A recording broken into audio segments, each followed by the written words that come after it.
Yes. Oh, wow. Like that? Arr. I'm looking at myself and I look like I just woke up. It's a just woke up kind of day. It is. I think Yes. it's the rain really had me in a chokehold, really trying to figure out what would be the excuse for us not to come in here I today. was really like, when is the call gonna come? and then I got a call this morning from Noah's school, and I was like, if Noah don't have school, then I can't go to the radio station next door. Yes. So Across the street. But they just called to say that there's no after school. There is steam out here though. Like, what is the steam that's happening? That's the devil. The devil is melting. It's like steam out there. But anyhow, yeah, this weather is not it. Not it, man. It ain't it. It ain't it. I don't like it. Yeah. It is peaceful At least it's not though. snow. Yeah, it's less It's supposed to turn into snow though. isn't it? slushy, ain't it? Slushy snow. Heavy. Let's see. wet. Rain mixing with and changing to snow in the afternoon. Becoming windy, high of 43 Fahrenheit.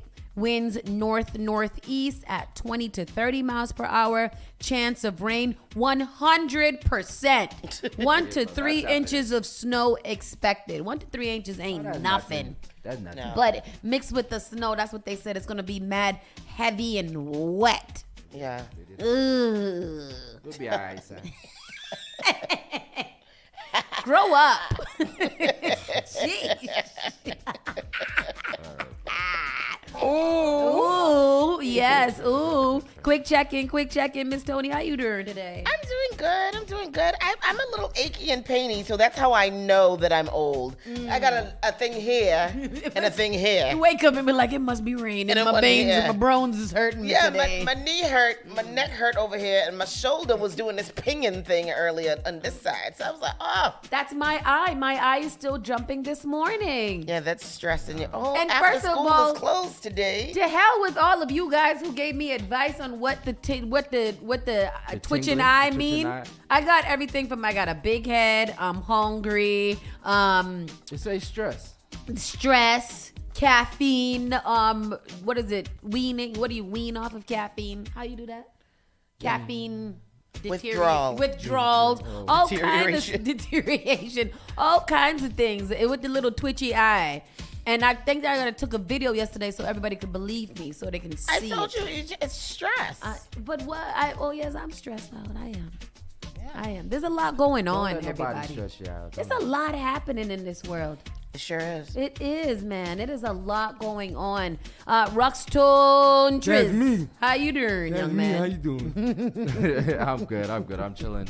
Yesterday I did some work. I got some dope plans in the future, so I'm just looking forward to the future.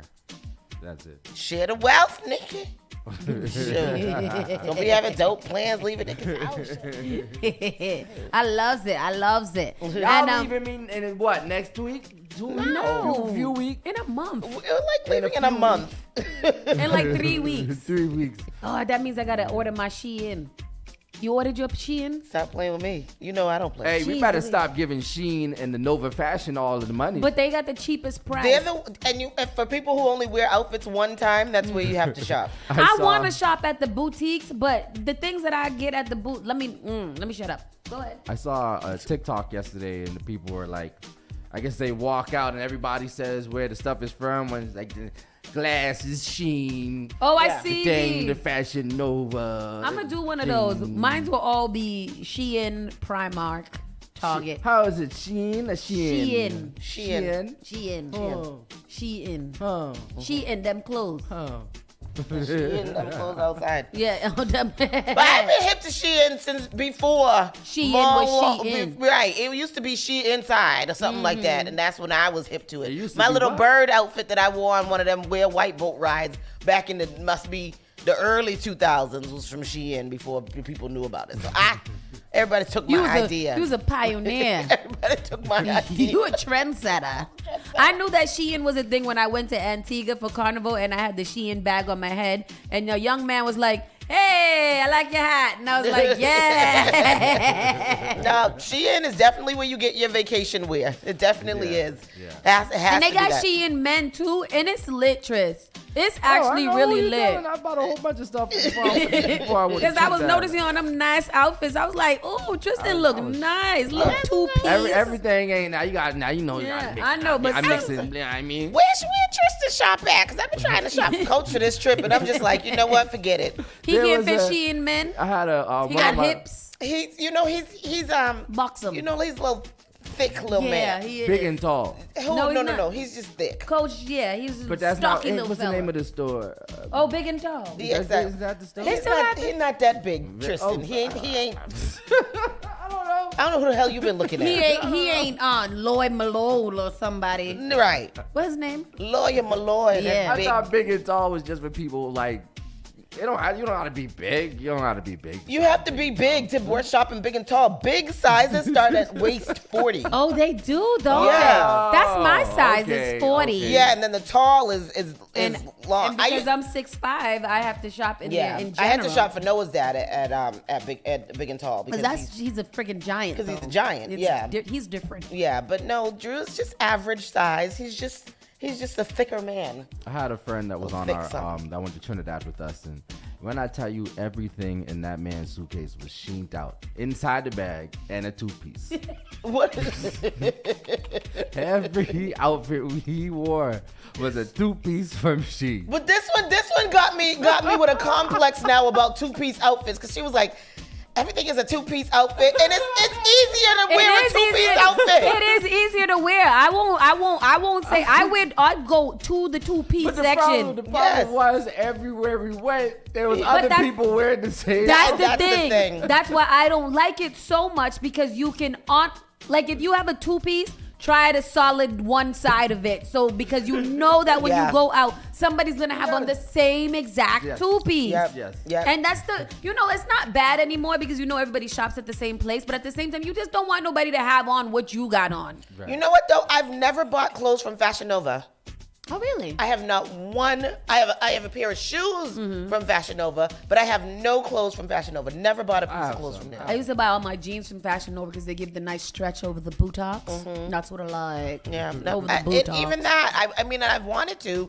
I just never have. I think that when I went to buy jeans, they never had my size. Because my size is very, very popular. Very popular. In jeans and in shoes. It's ridiculous. Let's get into this show, because I got to dip out in approximately 3 minutes, 2 minutes, and then Carlos will be joining us a little while, and then I'll pop back in.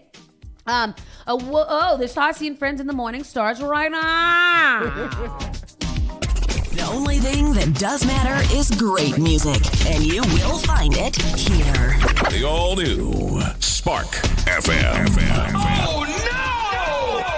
You're listening to Saucy and Friends in the Morning with Miss Hot Sauce, Miss Tony, and Rockstone Triz. I honestly feel that when I hear that the show has started. Yes. This gives us good energy. Yeah, it does. Gets us on a nice top note. I agree.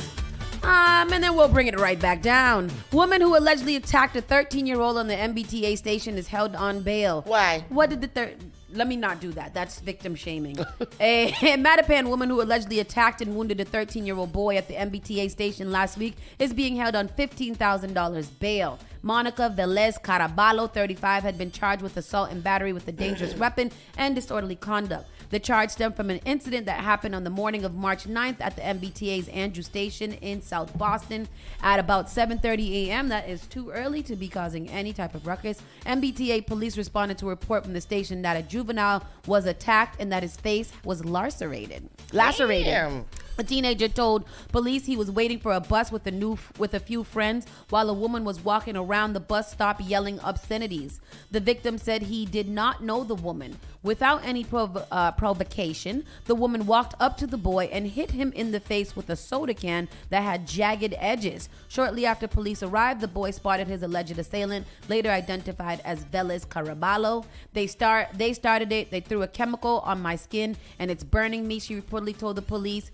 Velez Carballo was not suffering from any obvious skin redness or irritation consistent with the chemical burn.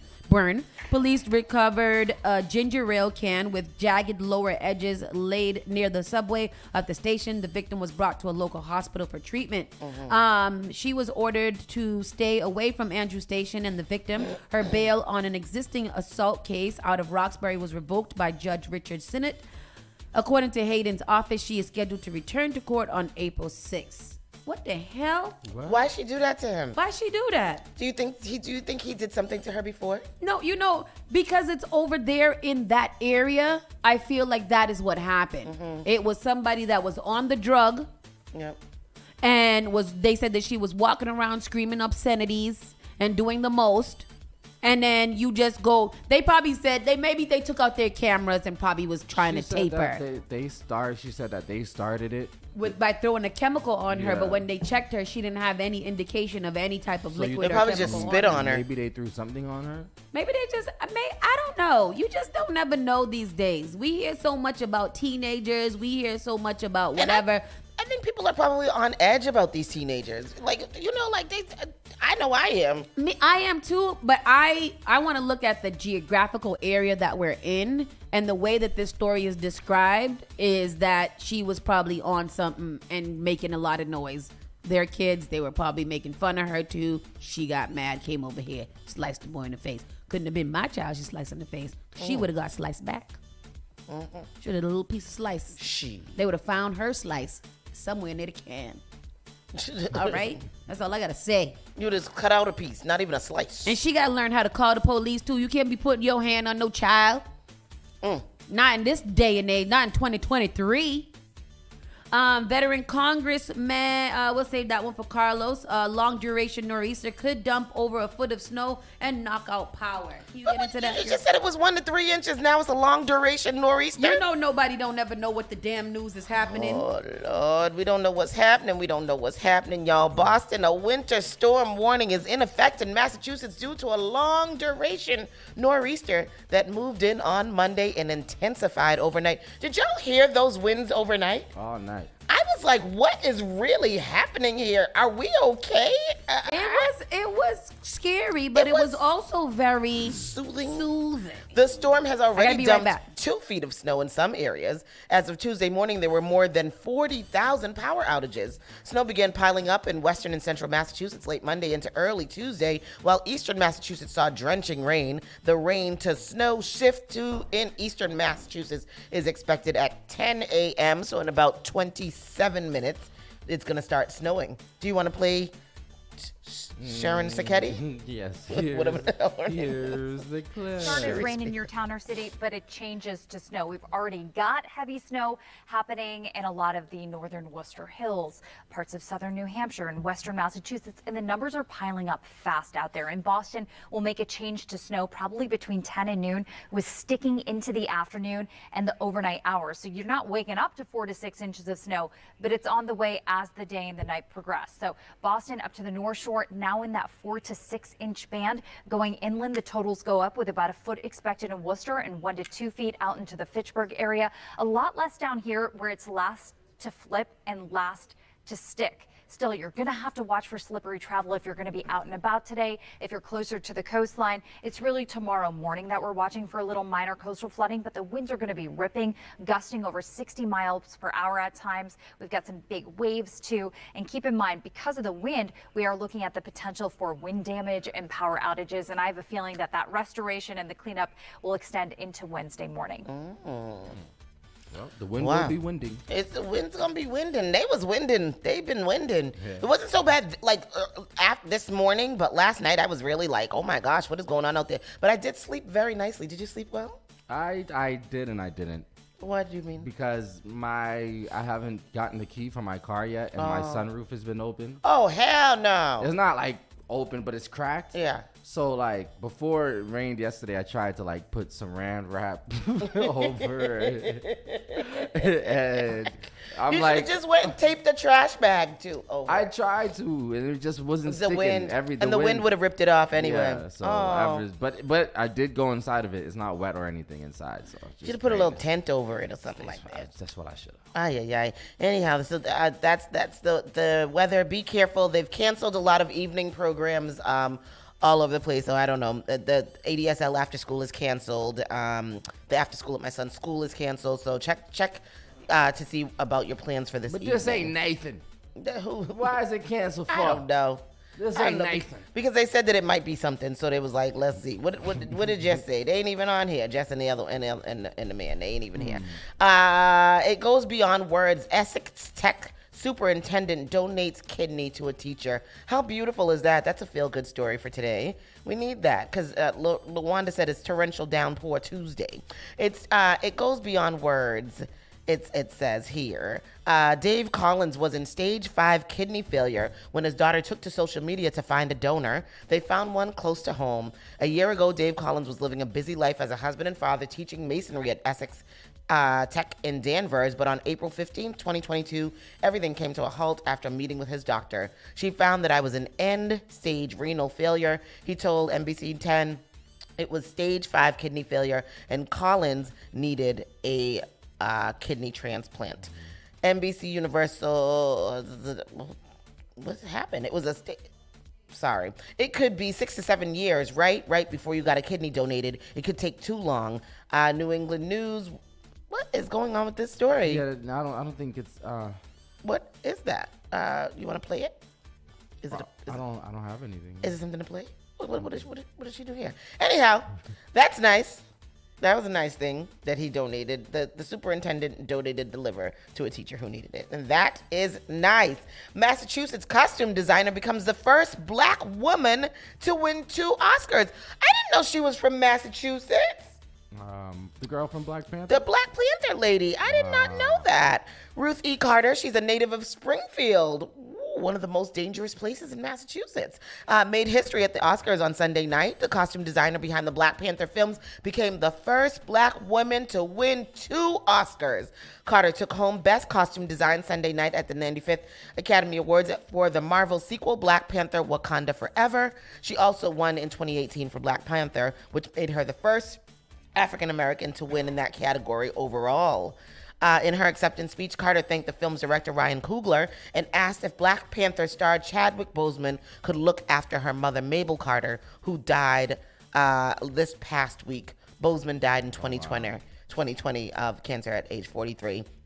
This is for my mother. She was 101, Carter said. This film prepared me for this moment. Chadwick, please take care of my mom. Carter then paid tribute to her mother backstage. I had a great relationship with her in her final years, the same relationship I always had with her. I was her ride or die. I was her road dog. I was her sidekick, she said. I know she's proud of me. I know that she wanted this for me as much as I wanted it for myself. Black Panther Wakanda Forever grappled with the grief of losing Boseman, its superhero. In her career, Carter has been behind the scenes in some of Hollywood's biggest films. She received Oscar nominations for her work in Malcolm X and Amistad, and she received praise for her period ensembles and other projects such as The Butler, Selma, and the reboot of Roots. She also created costumes for Oprah Winfrey, Denzel, Eddie Murphy, and Jerry Seinfeld for the Seinfeld pilot. Oh, wow. I didn't know that. Very nice. Wow. She's done a lot. She's been in the business for a while. She has been. She got her start in 1988 on Spike Lee's School Days. Wow. And then since collaborated on more than 10 films with him, Do the Right Thing, Jungle Fever. She got style because she did that. I remember Malcolm X. That was like an iconic. But imagery. School Days too. Yeah, that fashion in School Days back in the day. I mean, I think a lot of us started because that's when the butt came out. A lot of us started wearing. Well, you weren't, but doing the butt, sexy. And there was a. When they get that motion. What did y'all wear? Why'd you say that? We used to wear the biker shorts with the stripes down the side and jerseys. Wow. That was the style back in the doing but I don't know what biker shorts are. Biker shorts, the little shorts. Like pum shorts. No, the biker shorts like short leggings, biker shorts, but men and women were wearing them back in the day. And if you got like a Nike pair with the stripe down the side, what? You was fresh. Men and women were wearing these. Men and women was wearing biker shorts. Leggings. Not Is it like leggings? They're biker shorts. They're like short leggings. Yeah. Short legging shorts. Wow. And then when the Bart Simpson t-shirts came out, do you remember that? Spandex. That's what they are. Spandex, yes. When the Bart Simpson t-shirts came out, that was used to wear the Bart Simpson t-shirt with your spandex too. I had a Bart Simpson t-shirt. I had a black Bart Simpson. Yes, of course. That's what you had to have, the black Bart Simpson. Boy, fashion has come a long way. That's going to come back out because the biker shorts are back anyway. Women are wearing them. The men aren't, thank goodness. But men are wearing what? Pum shorts now. Some of the guys wear them in the gym. They wear them under their shorts. Is the thing now. Yeah. The younger kids. Yeah. And like they wear them when they play basketball and stuff. Drew wears like long ones when he goes to the gym, I think. I don't know, it's like long draws. It's weird. But anyways, she won for all of those things. Good for her. I like her. She's rather dope, and I think that she has really, really good style. What does she have on? She had on a outfit like this. That is nice. What time is Kyla supposed to go? Oh. I don't know. I don't know. And then Silicon Valley Bank, how the Silicon Valley Bank collapse is affecting customers in Massachusetts. So I don't know if any of us have dealings with Silicon Valley Bank. I think that's like big business banking. But anyhow, I don't know why this. Sorry, people. I don't know. This thing just doesn't, it doesn't With the story? work for me. Yeah, it wasn't loading. Silicon Valley Bank customers lined up on Monday outside of the branch in Wellesley, Massachusetts, to move their money after the collapse of the financial institution. All I can think is that the scene from It's a Wonderful Life is kind of like what I feel I'm a part of right now, said Chris Duvall. It sort of reminds you that there's a whole big operation, the financial world out there, and I'm just one person, and we all have to hope it works right and gets taken care of. Our account was frozen Friday, and it got shut off. No access, said Dave Berry, who banked with the SVB for business purposes. We've had successful 25 years plus, and we don't want to fail because of this. It had nothing to do with us, but we're making bad investments. We weren't making bad investments, just our banks. And President Biden had stuff to say yesterday about this to ease the fears of the SVB collapse. Everyone's accounts, no matter where you bank. At the same time here, regulators are revealing details about their plans to keep everyone's money safe. Because of the actions that our regulators have already taken, every American should feel confident that their deposits will be there if and when they need them. Americans can rest assured that our banking system is safe. Treasury Secretary Janet Yellen says there will be no bank bailouts like there were in 2008. Instead, regulators plan to back all SVB deposits and those at Signature Bank in New York, which closed yesterday. All right, well, hearing that your money is safe is different than seeing that your money is safe. And for people who bank with Silicon Valley Bank here in Massachusetts, that worry is actually setting in. NBC 10's Bianca Beltran joining us live from Wellesley with local reaction there. Bianca? That's right, especially when livelihoods depend on the funds in the bank. Today, a representative of the FDIC was here answering questions from customers as they stood in line to get into the bank. The agency directing customers to close their accounts and to replace services like direct deposit and bill pay as soon as possible. All I can think of is that scene from It's a Wonderful Life, It's kind of what I feel like I'm part of right now. Chris Duvall was among the Silicon Valley Bank customers lined up outside the Wellesley branch Monday looking to get their money out. Our account got frozen Friday and that was shut off. Yep, zero access. David Berry used SVB for business. We've been successful for 25 years plus, and we don't want to fail because of this. Had nothing to do with us. We weren't making bad investments, just our bank. One of the big issues was they had a lot of deposits from tech companies. Michael Goldstein is a finance professor at Babson College who says the U.S. banking system is sound, but recommends diversifying accounts. If a bank has too much concentration in one industry and that industry goes through a difficult time, that's going to be tough on the bank and going to be tough on all the depositors. And so even for small companies, it's probably a good idea to have multiple banks service you. So if one bank gets in trouble, you have another choice. Yeah, I mean, I didn't think that people just put all their money into one bank and businesses put all their money into one bank. That sounds silly to me. But so that's what's going on. So, I mean, what do you think, that people just kind of like panic when things like this happen? Or do we trust that the FDIC is going to secure our money? I mean, hopefully they do, but I don't trust them. You don't trust them? I don't take your money out and put it in your mattress because this is crazy. So that was going on. We see here that Boston Mayor Wu and the police commissioner Cox joined forces to discuss violence in the city. Opening up to the media in a rare news conference on Monday, Boston Police Commissioner Michael Cox says he and Mayor Michelle Wu will try to be more available to discuss issues in the city. So we want to actually have these more routinely so you're more aware of what we're actually doing and more importantly answer your questions directly, said Cox. Reverend Eugene Rivers is one of the several clergy members who recently called out the mayor for not being more present following violent incidents in Boston this year. Talk about various issues in the city. It's not something they usually do, but the commissioner says they're going to try to have more of these availabilities to be more open with the public. So we want to actually have these more routinely so you're more aware of what we're actively doing and more importantly answer your questions directly. Opening up to the media in a rare news conference Monday, Boston Police Commissioner Michael Cox says he and Mayor Michelle Wu will try to be more available to discuss issues in the city. She should be meeting with the mothers, the black mothers in these violent schools to assure them that she's on top of this thing. Reverend Eugene Rivers is one of several clergy members who recently called out the mayor for not being more present following violent incidents in Boston this year. If this happened in a white community, you see the mayor. And we're asking Mayor Wu, you have to be leadership for all of the city.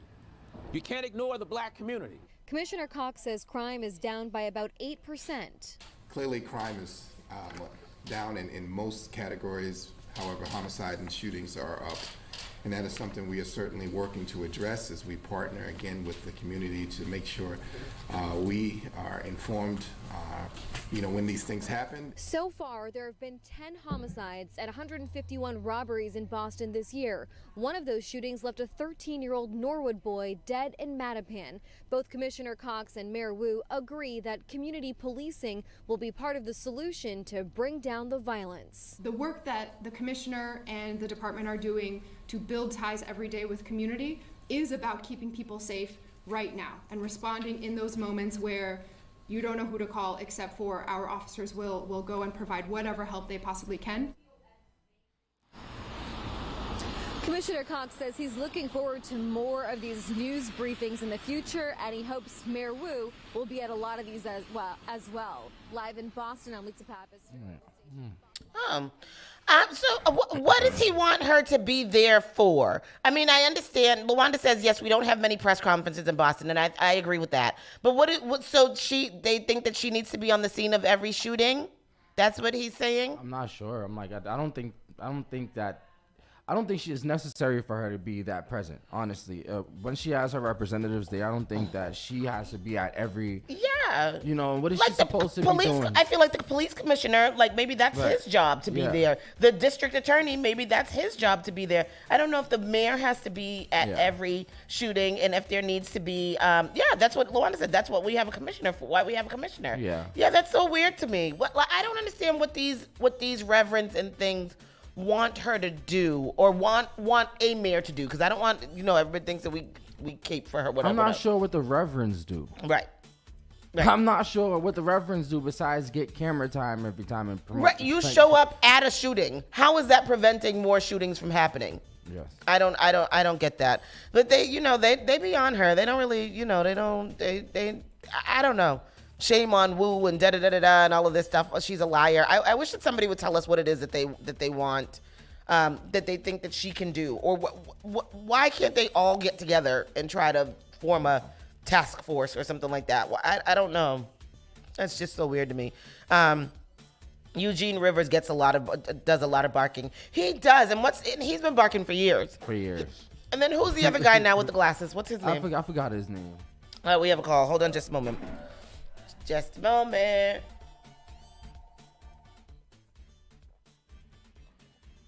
Caller, you're live on Spark FM. Good morning, Miss Tony. I just called to answer your last question. You said that you wanted somebody to call in and say what the pastors want. And the ones that are always in the newspaper, they want money and they want attention. That's all they want. And so how are they thinking that by picking on Mayor Wu all the time that they're going to get that? How does that work? I mean, it works because we just read about one who wouldn't be in the paper unless he said Michelle Wu's name. That's true. That's true. Rivers has been in the papers for years, right? Wasn't he the one that like founded Gang Peace or one of those Street Peace? Gang Peace that turned into Street Peace. Okay, Gang Peace back in the day. He's part of that old 10-point coalition, but he's just a kind of an ambulance chaser. He proposes to speak for the black community. I don't know who elected him or who chose him. Same thing with Kevin Peterson. Okay, that's the other guy's way name. to insert themselves into the conversation so they can win grant money and funds for their own projects. But you don't see them at the community meetings or talking to. They could be throwing they do throw press conferences, but never no solutions. Just hey, look at me. Yeah. So that's how I feel. Like, and if maybe he wants her to hire him to represent her at all the incidents or something like that. Because I don't. Again, why are you calling her out to be at every shooting? Because that's what it seems like he wants to happen, right? Is that what he's saying? Yeah, he just wants. He didn't have anything else to say. I mean, like you guys said, why would she be at a shooting? Got a police commissioner who's paid well. She's not a crime fighter. She puts forward policy. The one thing I did think was disingenuous about the police commissioner and the mayor's statement is when they say that they want to do these more often, as if there's something in the way of them doing it. You know what I mean? Like, you're the CEO of the city and you're the top cop. You can have a press conference anytime you want and the media will show up and you can tell the community whatever you want when you feel like sharing. So let's not act like there's a big hurdle there to stop you from talking to us on a regular basis. Exactly. And then how many press conferences do we need, and what do press conferences do? If they're not sharing information that's pertinent to the community about how to stay safe, how to reach services, right? Which are still kind of iffy for people as we find out more about families that have been through trauma who haven't received services and continue to be traumatized. Yep. If they're not sharing information or asking for information, that's all a press conference is really for show. Yeah, it's weird. That's a whole weird flex that they're doing right there. Rochelle says, what does their church do to help? And that's a very, very good question. What does your whole church do to help? We only see you out standing in front of your church or standing down Dudley in front of the mural, making noise about what's going on. But what is your church as a whole doing? Does your church have a community outreach, like all of those things? These are the things that you need to be talking about when you show up to these things and when you're making these weird requests for people to. Yeah, I never hear them organizing community meetings. The reverends themselves. Like, I never hear them organizing for the community to come out. Let's see what we can do as a community versus what they can do. Yeah. And you know what else you don't hear? It's very rare that they actually team up with elected officials from their own community. They try to work around the black and brown city councilors and state reps and go right to the mayor. Why aren't you talking to those that are elected to serve your community? Why are you skipping all over them instead of trying to take their authority like you're the city councilor when you're not? You're not even elected. You're not even elected by your church. That's an excellent point. That is an excellent point. And do you think that they're listening to us? No. I'm sure someone that supports them is listening. And I don't mean listening to us as the radio station. I mean listening to us as a community, because it doesn't seem like they do. It seems like they have their own ideas and they go out, like you said, representing the black community. We don't even know who elected them or who said that they should. It's just it's a weird flex altogether. Lawanda says why the media runs. That's why the media runs to these pastors. Why does the media run to these pastors to speak for the community anyway? And I think that's an excellent thought as well, because they're not really representing us, I don't think, the way that they should. And so we do need to get our city councilors and our state reps and all of those city reps out there to kind of speak for on our behalf. Los, you staying on the line? I'm actually going to go get my lighting right and put on my cocoa butter so I can get on the air. All right. So I can get on some camera time. So send me that link and I'll be on with you guys in a minute to talk about redistricting. Okay, all right, I got you. So we'll take a quick break, be right back, let Los get all pretty for y'all, and we will be right back. Spark FM, Saucy in the Morning.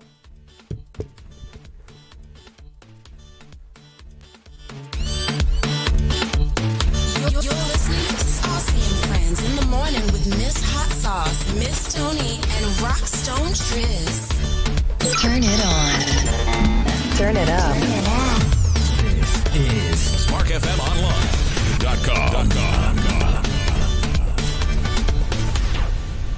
JP Morgan Chase is making a global commitment to break down barriers to drive inclusive economic growth all over the world. We believe there is a pressing need to help more people move up the economic ladder. That is why we are investing in communities and people to create an economy that works for all, because no community should be left behind. Right here in Boston, we're focusing that work in Dorchester, Roxbury, and Mattapan, among other neighborhoods, on improving financial health. These efforts aim to address the key drivers of the racial wealth divide head on.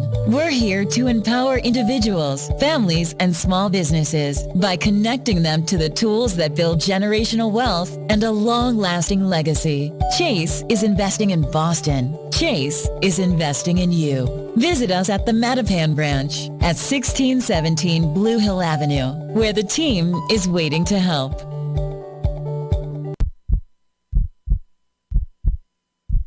How healthy is your heart? Believe it or not, half of the country has at least one risk factor for cardiovascular disease. Hi, I'm Senator Liz Miranda from Massachusetts. February is American Heart Month, a perfect time to focus on our overall health and well-being. It is important to know that high blood pressure, high cholesterol, and smoking increase the risk of heart disease. But did you know women, rural Americans, and racial and ethnic groups are also disproportionately impacted? While not all of these factors are controllable, we can take preventable steps to stay healthy. Regular exercise, eating a balanced diet, and not smoking are a good place to start. Make an appointment with your... The Caribbean Foundation of Boston presents the 38th Annual Reverend Dr. Martin Luther King Jr. Community Appreciation Awards Banquet on Sunday, April 2nd with music by Tempo International Rhythm and Steel. Yours truly, Janet Joe Johnson, to step into culture dances and much, much more. Sunday, April 2nd at the Thelma Burns Building, 575 Warren Street in Dorchester. Tickets now on sale. 617-445-1228. That's 617-445-1228. Come celebrate the 38th Annual Dr. Martin Luther King Jr. Appreciation Awards Banquet at the Thelma Burns Building, 575 Warren Street in Dorchester. Log on to CaribbeanFoundation.net for more information. Your MC for the evening, City Councilor Brian Worrell. Join us April 2nd for the 38th Annual Reverend Dr. Martin Luther King Jr. Community Appreciation Awards Banquet, brought to you by the Caribbean Foundation of Boston. Hi, it's Tori DeVito. In every family, small conversations can make a big impact. I grew up on tour with my parents. Kind of different, but we bonded over music just like other families do over sports, camping, or other interests. And we talked. Little everyday conversations from silly to serious that built a foundation over time. Honest conversations, like when my dad shared his experiences as an alcoholic. Your honesty about that part of your life gave me a sense of integrity that I wanted to uphold in my own life. And I was so grateful that you and Mom had become these sober, stable people who were always there for me. I wanted you to know from someone who's been in recovery more than 30 years now that hard work is what creates success, not alcohol or other drugs, whether it's music or anything else. I said it a lot, and I'm glad you took it to heart. Talk, they hear you. For more information about talking with your kids about underage use of alcohol and other drugs, visit underagedrinking.samhsa.gov. The all-new Spark FM. Spark FM. Come on. Spark FM. Yo, sugar man be ballin'. These chicks pigeon toed. Some of them be crawling. Spark FM. Oh gosh, it's me again. New England's #1 urban Caribbean music. Radio. Spark FM. You're listening to Saucy and Friends in the morning with Miss Hot Sauce, Miss Tony, and Rockstone Triz.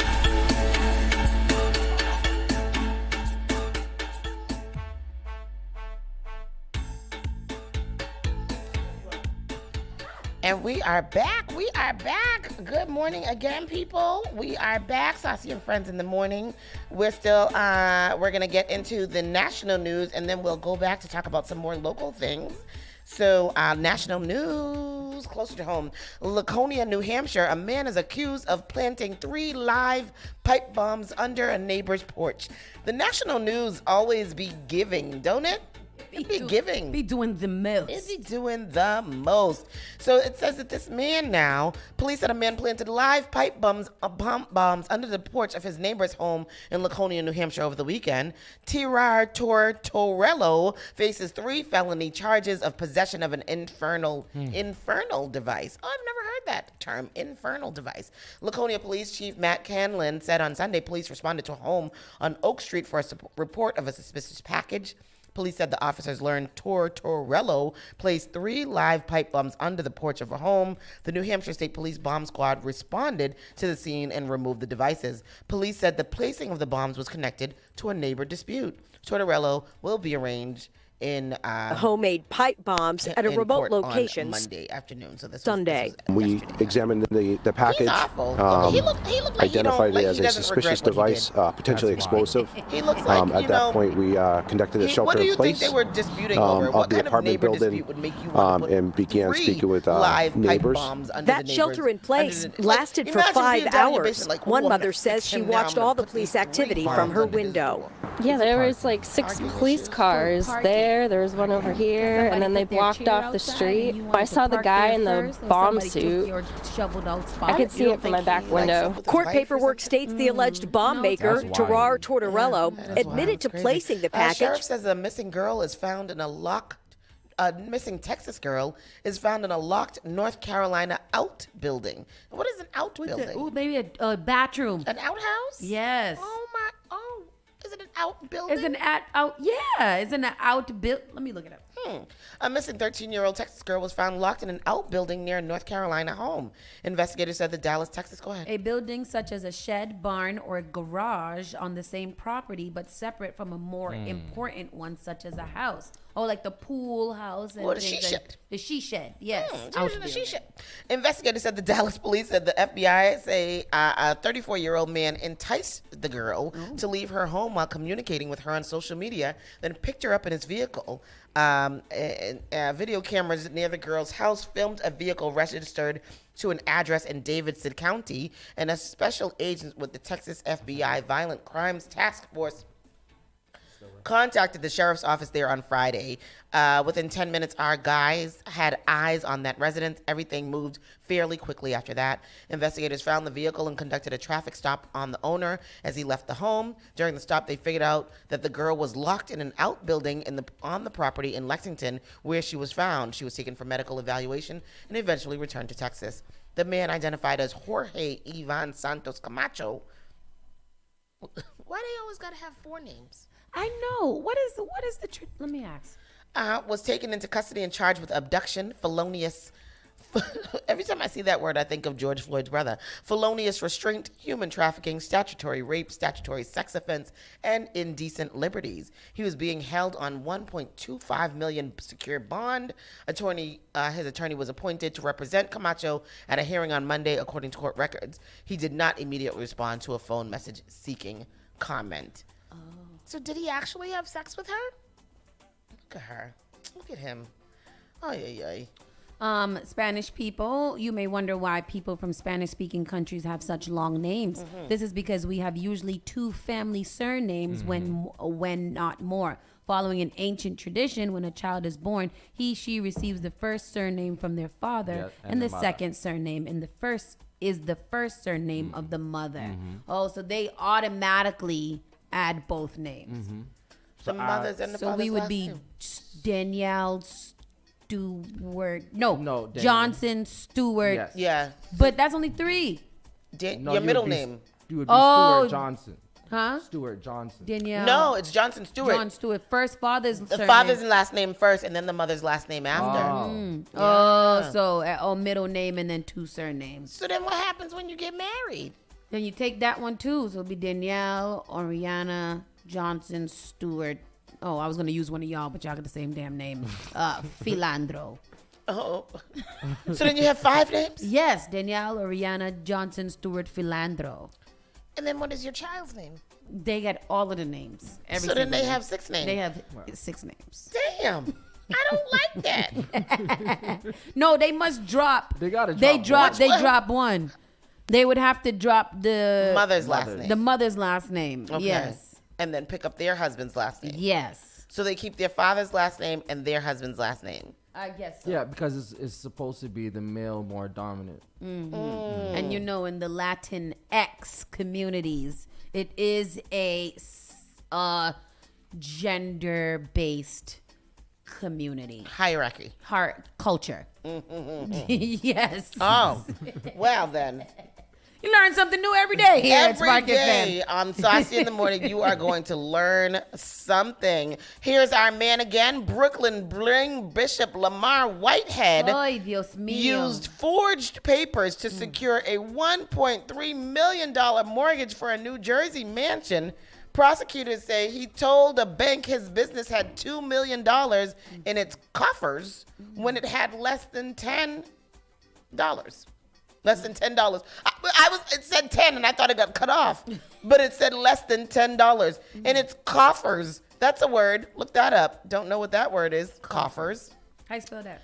Coffers. All right. Yeah, so he told A strong box or small chest for holding valuables. Oh.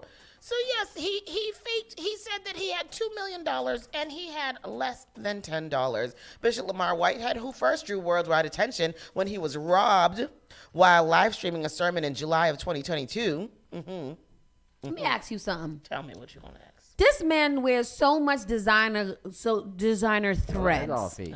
Okay. Not everything is fake, but a lot of it's fake. A lot of it is fake. Yes. What? How you got that? I'm not knocking where you tell the truth about our Lord, but I feel like his church is in like in a strip row of corner stores. Yep. So how are you wearing all kinds of Fendi blazer and Gucci Armani glasses and stuff like that? And your church house looks like it needs some attention. It's 2 letters. Yeah. D-H Gate. DH Gate. All his clothes from D-H. Not even. He's buying the fake Yeah, fabric he and then might- getting somebody to build a suit. Bro, for him. he might This be in the outfit check they have on cashing. in this picture is from Port of Classica. Port of the Classica. Not even Port of Let me Classica. see. Port of. Port of the Classica. Port of Classica. Yes, I is can where see this that. ensemble Because I've is from. seen that in the window. That's the display that they have at Yes, Port of Classica. it is. And that chain he got from the beauty supply. He got it from Amazon, the same place where we got our bars chain. Temu. He got a Temu. Temu. Because that chain with that cross is $3.24 on Temu. And you get a coupon too. So for $5 off. Ain't that fly? That's a nice one. That's a nice. What's this one? Look at This is that one's a Dior. This is good. Dior. Dior. Literally. That was his D-I-E. Die. Oh, look at Fendi. Fendi. Fendi. Fendi. Where's the hat from? Check cash. That's Check cash. No. This one he got made specifically. He bought the fabric from Joann's Fabric. Not Joann's. He bought it. He bought that fabric on Alibaba. Canal Street. I mean, but this man's been in the news. For the first time you saw him in the news because he got robbed. Yes. Then the second time you saw him. This when he grabbed the girl by the when hair. He grabbed the lady. Why was that appropriate? Right. So it's a, yeah. Why? Like when he thought about it, like why was that appropriate to grab her by this her is when back he got of the robbed, neck? right? This is when he got robbed. The Rolls-Royce driving a Whitehead, arrested in December last year and charged with embezzling from one of his congregation members' retirement fund, applied for a $250,000 business loan in the summer of 2018, reports the News. He didn't get the loan, which was good, given that prosecutors allege that Whitehead made up vital documents to support the loan application he filled out online. The new indictment against Whitehead states that his documents were for a bank account that did not, in fact, exist. They also made it look like his company, Anointing Management Services, LLC, had over $2 million in assets, even though during that time period, the business had an average ending balance of less than $10.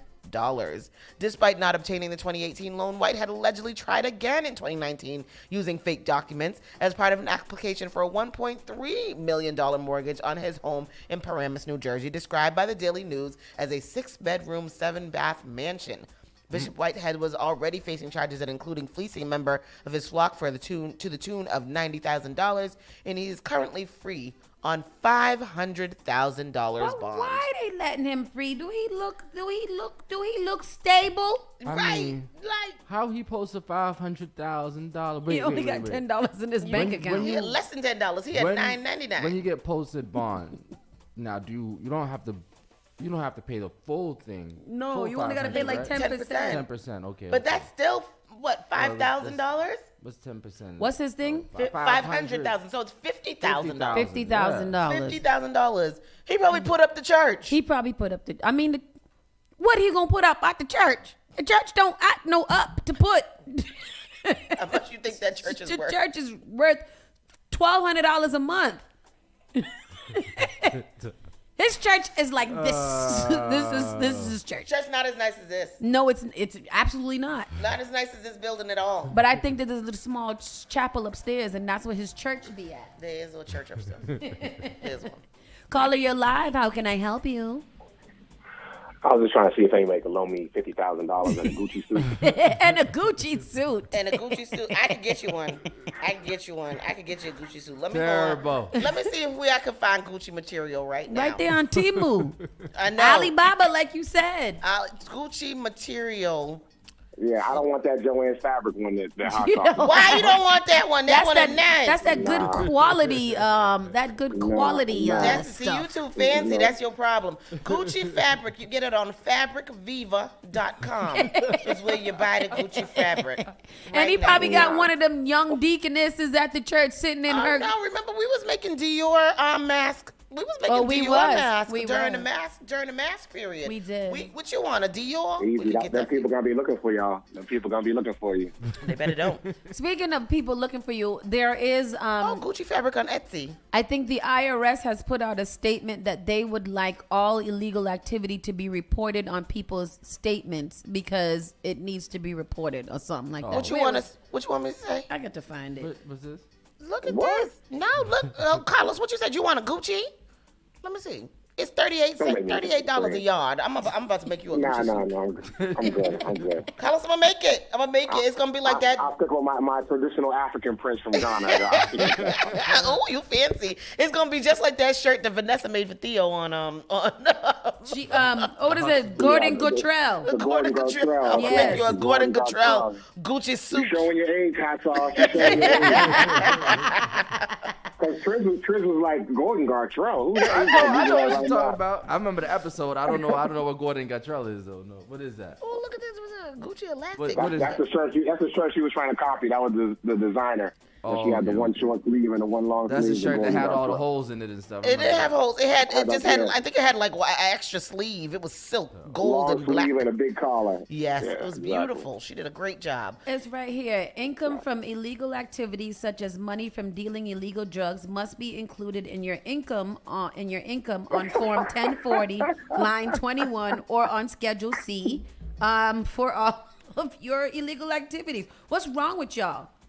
The IRS wants you to claim your illegal activity. Yes, the IRS requires people to report income from stolen property and illegal activities. Wow, right. IRS, you bugging. What does that look like? Well, if you don't ask, I mean, you got to put that extra $100,000 down that you got from, what did Jay-Z say? You got to turn that 125 to a 250, 250 to a half a key. It's whatever that math is, you got to report it now. Jay-Z could say that because Jay-Z. Hold on, here we go. What about people who earn money illegally? A viral tweet from a venture capital firm with more than 26,000 likes reminds criminals to claim ill-gotten gains as income. So let's verify. Does the IRS require people to report income from illegal activities? Our sources are the Internal Revenue Service and U.S. Supreme Court records. While the tweet is drawing a lot of laugh emojis, tax officials have been cracking down on criminals for 100 years. In 1921, Congress changed the tax laws to require people to pay taxes on all income, regardless of how it was obtained. A few years later, the federal government won a tax evasion case against a South Carolina bootlegger, which set the stage for the prosecution of mobster Al Capone in 1931. The government has also gone after a spy and his wife for tax evasion after they failed to declare $2 million in payments from the Soviet Union. Today, the IRS not only warns criminals to fill out their taxes, but also tells them how to do it if they've accepted a bribe, accepted a kickback, or paid money for illegal activity, like selling drugs. They don't get out of here. People who steal property must also report the item's fair market value as income unless they return it to the rightful owner in the same tax year. So, it's true. It's true. Y'all better start reporting your... Move, come on. So crime doesn't pay, but it's supposed to pay taxes? Yes. Ask the questions that need to be asked, Carlos. This is the thing. That ain't right. I don't understand it. If you don't pay, you have to pay taxes. If you're not supposed to know I did it, why the hell would I let you know that I did it? Exactly. That's crazy to me. But yes. You go to Gordon Cottrell shirt. Oh, look at the Gordon Cottrell shirt. See, Tristan, I can make that for you. Yeah. Can I? I'm gonna make it for Carlos. It's on Etsy for sale. Oh, Tristan and Carlos gonna have the same kind. I have one in my closet already. Do you? You would. The original. Anyhow, we have Mr. Carlos Enriquez. We're in the world as Carlos San Diego on the line. And we're going to get into this redistricting story that we have here coming out of Boston. Veteran congressmen sitting local politicians will testify against Boston in federal redistricting case. Yes, what she said. So, Carlos, let's get all the way basic, because I know we talked about this before, but just to refresh the people's memories, what is redistricting? Yes.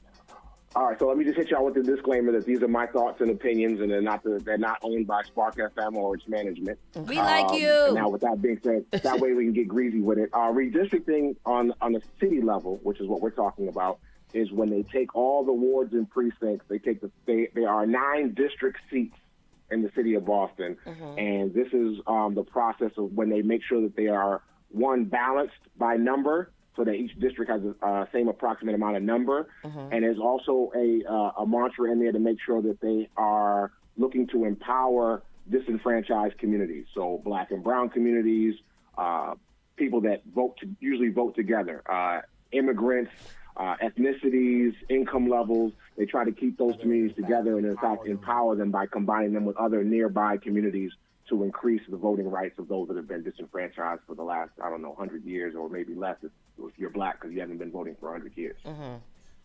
That's redistricting. So in Boston, just to give people a quick recap, there was a lot of, I think we did some conversations about it several months ago, like towards November, and there was a map put forward that took some residents out of the South Boston public housing development and moved them into another district, out of District 2, which is South Boston, and some out of District 3, which is notoriously white Irish Catholic, and put them into District 4, which is typically Caribbean and African American.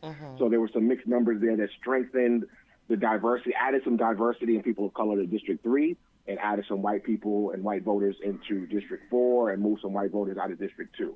So in a nutshell, all that political talk to say some white people got moved out of their community, some white voting precincts got weaker, and some black voting precinct districts got more diverse. Wow. And whenever you take power from, in my opinion, whenever you take power from white people or even move to take power from white people, they move against you, which is why you see a lawsuit against the city of Boston. And so just to kind of get into this story, too, a handful of incumbent politicians are seeking to testify in the federal court case challenging the legality of Boston's voter district maps, including U.S. Rep. Stephen Lynch, who has served in Congress since 2001. Rep. Lynch represents Massachusetts' 8th District, which includes part of Boston. Court documents filed last week show Lynch as scheduled to offer in-person testimony when arguments to bar the city of Boston from enacting its redistricting maps are heard on Tuesday. A second hearing date in the case is scheduled for later this month.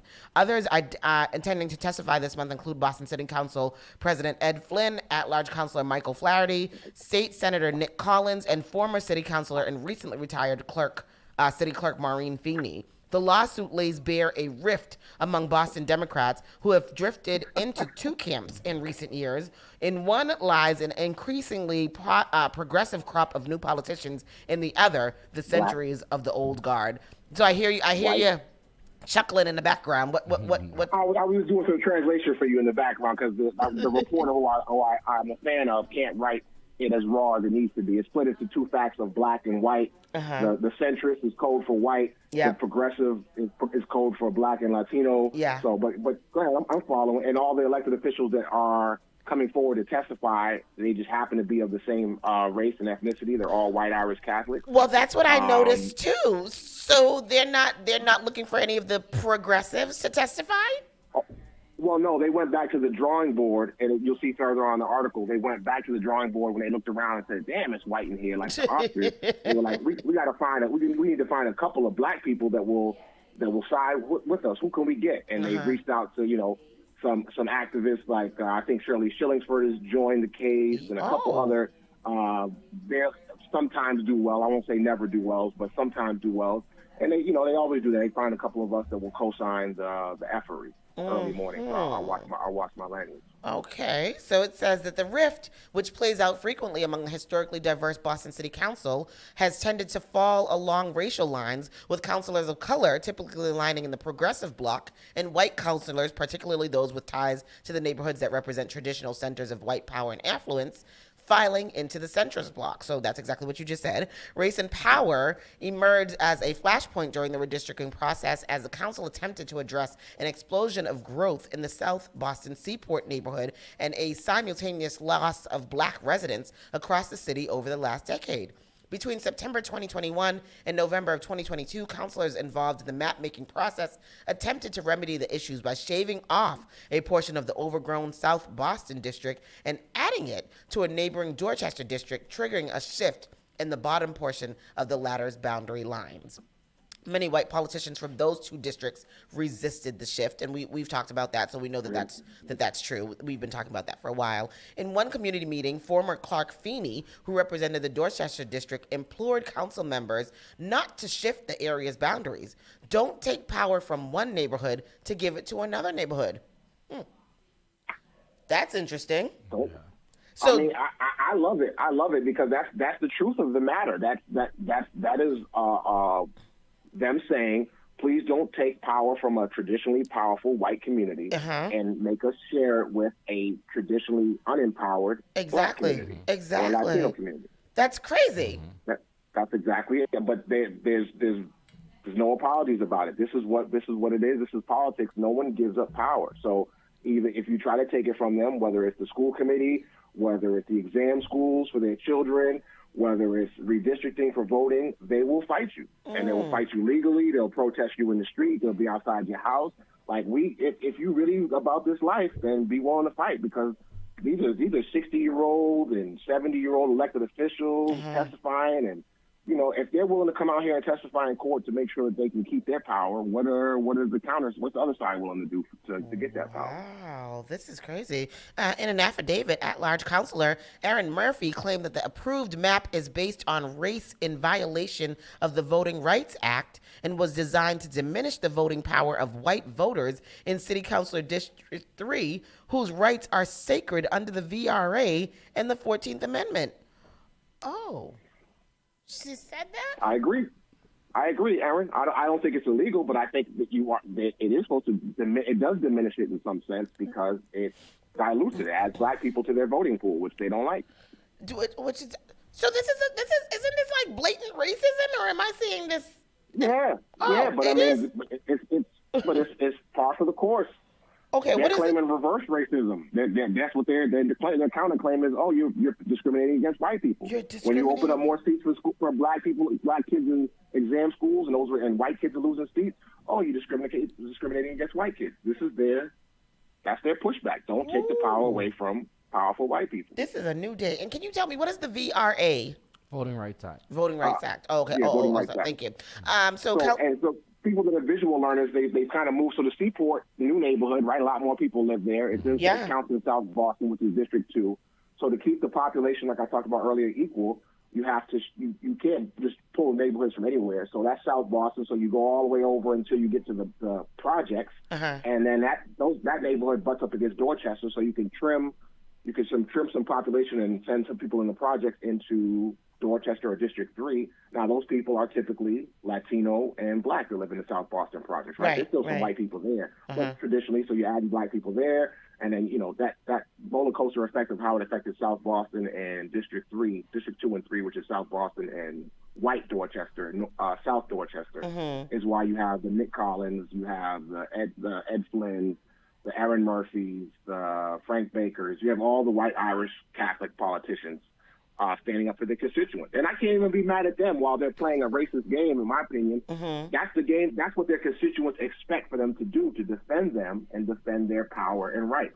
My only beef is, how come you don't get that same push and that same visibility and that same, from the other side? Do you get all the elected officials of color testifying for exam school seats, for a map and things of that nature? So as long as we're meeting, fire with fire, I'm all for it. So this whole testifying and things that's happening, it just has to do basically with that South Boston, that area. It doesn't affect any of the redistricting that has happened up in our part of the town. Well, it does, because the whole map is connected, right? So if they're basically trying to get it put back to how it was. Okay. And so whatever you move one part of the population, if you trim 10,000 out of one spot, you have to pick them up somewhere else. So it can affect, whenever there's a final map, it will affect all of Boston. Okay. It won't affect the 4 at-large seats, but it will affect who the 9 district councilors represent and what neighborhoods they represent. Oh, okay. So I thought that this redistrict, so it was already finalized, and now this hearing is going to be because they're pushing back against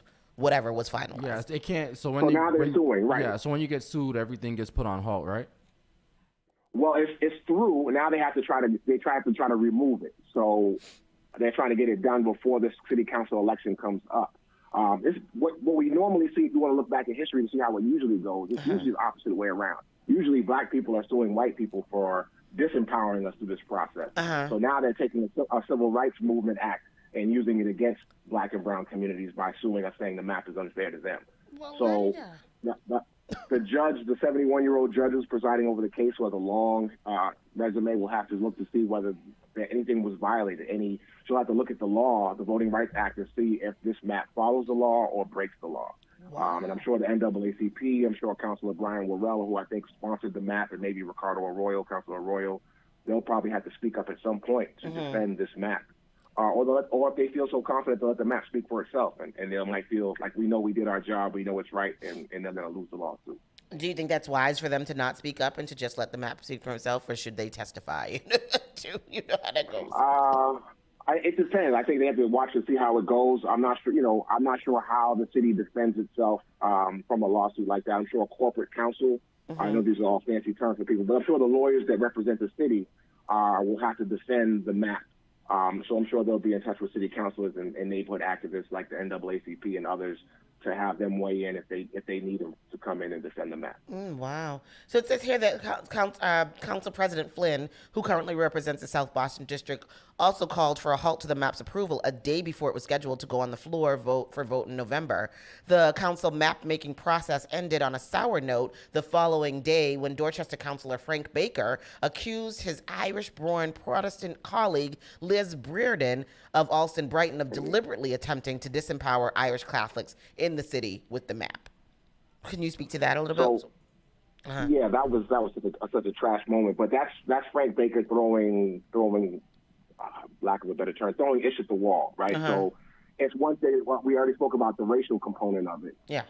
You could also talk to you about you could keep people together based on religious and ethnicity lines as well. So what he's arguing is that, you're trying to divide the Catholics. So he actually brought a whole religious feud into it, which I think is totally untrue and unwarranted, especially in Councilor Brereton's case.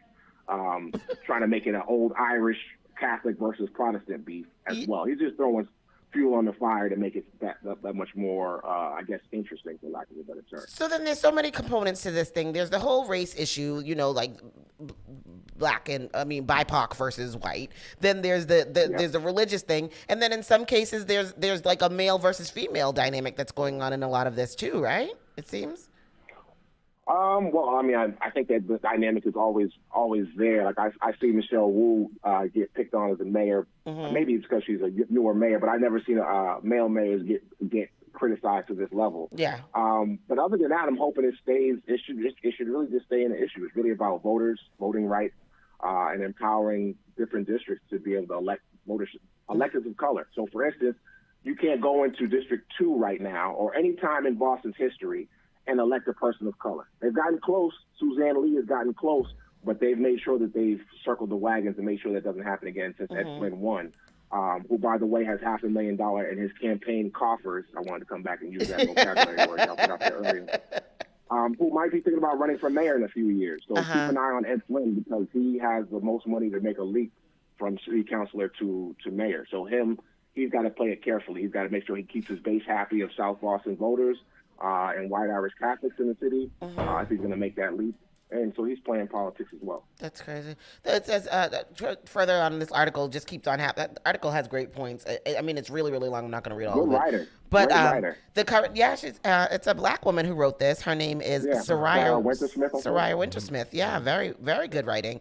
It says the current redistricting legal case was initially brought by a coalition of predominantly white South Boston-based political power players, including former state rep and former Hingham selectman Paul Gannon, an attorney in the now federal legal challenge. This is just really, really interesting. This redistricting, I don't think that it's something that's going to go away. It seems like we're going to be talking about this for a long time, and I think that this is going to play out for a long time because I think they're going to keep on coming back and fighting, right? For it, whatever way it turns out.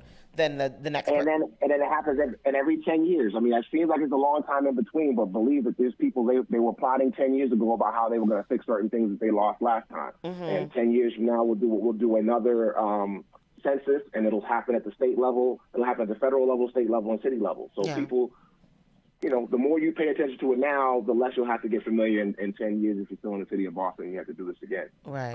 It seems like a long time in between, but it really ain't.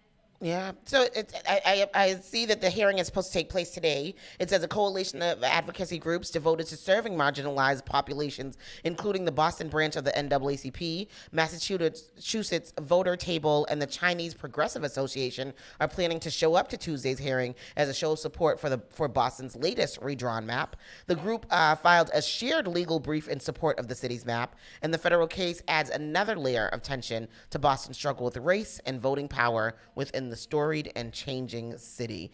This is a very, very interesting. We're gonna have to really pay close attention to what is going on here because, as Carlos said, it's going to affect everything as far as voting and disproportion in the city and all of that. So it's crazy. It's a little crazy. Yeah, and they're at the I believe they're at the multi-courthouse, the federal courthouse today. So you can only follow it if you're in the room.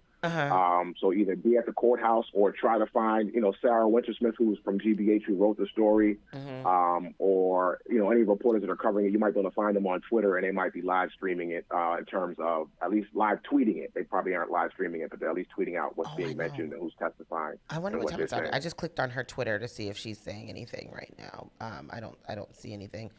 I don't see anything from her right now. She's talking about Silicon Valley Bank or whatever. But yeah, that's going to be pretty interesting to see. I'm sure it's going to be big. I mean, has it been big news in the regular news? I haven't seen anything about it. Have you, Triz?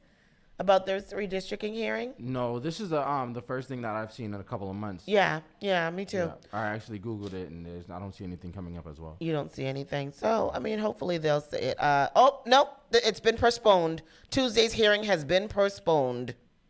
The weather, yeah. Yeah. You guys got bad weather there, too? Yeah, it's pretty bad out here. And then there's all these weather warnings that's been coming out. As I mentioned earlier, they're canceling a lot of evening activities and all kinds of things. I thought that they would actually try to cancel school today, but they didn't do that. But anyhow, so yeah, that's postponed. We will be keeping watch on that. Thank you, Carlos, so much for calling in and explaining these things to us and talking us through. We value your opinion when it comes to these things.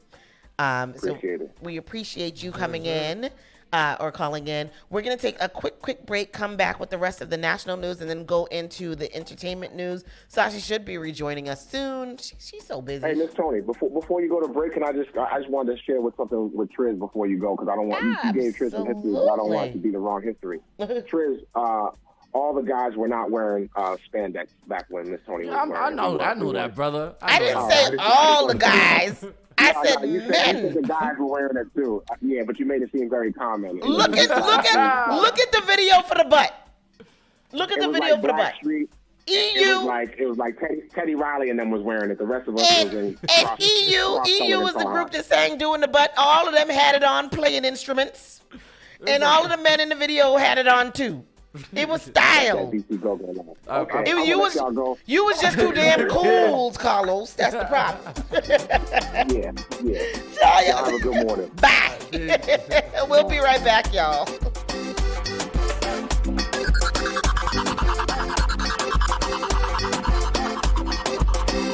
The all-new Spark FM. Spark FM. Log on to sparkfmonline.com. Yamba Market. Visit the first black-owned dispensary in Cambridge. Yamba Market's mission is to participate authentically in building a socially restorative adult cannabis market in Massachusetts and beyond. Their commitment to the Yamba family is to provide an inclusive and exemplary experience focused on a broad selection of unique strains, quality products, and customer journey. Open from 11 a.m. to 11 p.m. every day. 580 Mass Avenue, Central Square, Cambridge, Massachusetts. Registration at yambamarket.com. Finally Home is a must-read, step-by-step guide that will equip any first-time homebuyer with the knowledge they need to confidently make informed decisions. This book provides answers in simple and clear terms to most, if not all, of the questions you may have about credit, homeownership, and generational wealth.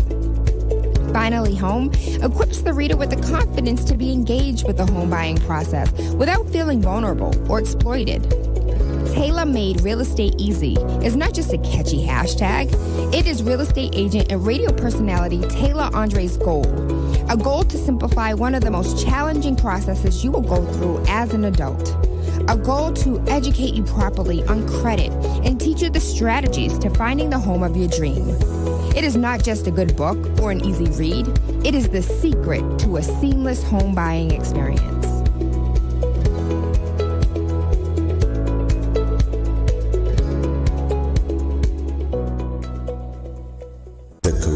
Foundation of Boston presents the 38th Annual Reverend Dr. Martin Luther King Jr. Community Appreciation Awards Banquet on Sunday, April 2nd at Music Bar. Tempo International Rhythm and Steel. Yours truly, Janet Joe Johnson to step into culture dances and much, much more. Sunday, April 2nd at the Thelma Burns Building, 575 Warren Street in Dorchester. Tickets now on sale. 617-445-1228. That's 617-445-1228. Come celebrate the 38th Annual Dr. Martin Luther King Jr. Appreciation Awards Banquet at the Thelma Burns Building, 575 Warren Street in Dorchester. Log on to CaribbeanFoundation.net for more information.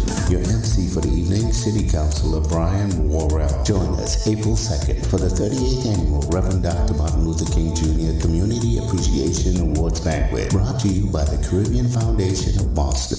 JP Morgan Chase is making a global commitment to break down barriers to drive inclusive economic growth all over the world. We believe there is a pressing need to help more people move up the economic ladder. That is why we are investing in communities and people to create an economy that works for all, because no community should be left behind. Right here in Boston, we're focusing that work in Dorchester, Roxbury, and Mattapan, among other neighborhoods, on improving financial health. These efforts aim to address the key drivers of the racial wealth divide head-on. We're here to empower individuals, families, and small businesses by connecting them to the tools that build generational wealth and a long-lasting legacy. Chase is investing in Boston. Chase is investing in you. Visit us at the Mattapan branch at 1617 Blue Hill Avenue, where the team is waiting to help. The all-new Spark FM. Spark FM. Come on. Spark FM. Young sugar man be ballin', leave chicks pigeon toed, some of them be crawling. Spark FM. Oh gosh, it's me again. New England's #1 urban Caribbean music. Radio. Spark FM.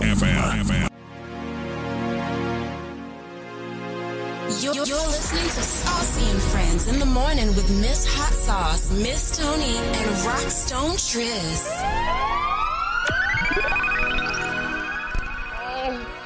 Yeah, now, ladies and gentlemen, for our entertainment news with Miss Tony.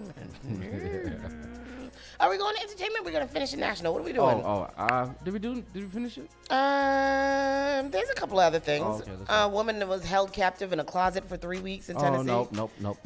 Louisiana couple accused of murder 31 years after farmer finds their baby dead in a dumpster. No, you don't want Yep, we finished it. Georgia man was crushed to death by a car while he was allegedly attempting to steal a catalytic converter. Nope. No, you don't want to read that. Catalytic converters.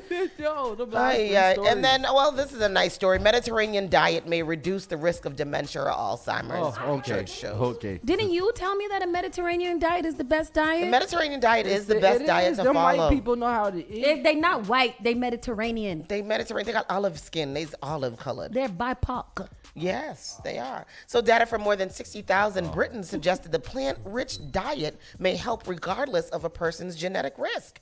A Mediterranean diet of nuts, seafood, whole grains, and vegetables. No. That's not what I was talking about, actually. I was more so talking about the nice meats and rice and feta cheese. No.